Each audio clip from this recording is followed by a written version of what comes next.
मक्का के ओबाश लोंडे लफंगे लड़के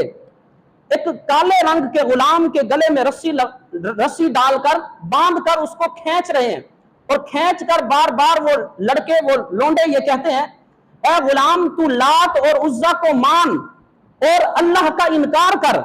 लेकिन वो गुलाम था जो बार बार उसकी जुबान पर ये कलमे थे, अहदुन अहदुन अल्लाहु अहद अल्लाहु समद। हजरत हसन बिन साबित फरमाते हैं, जब मैं ये चक्कर मक्का का लगा कर गया,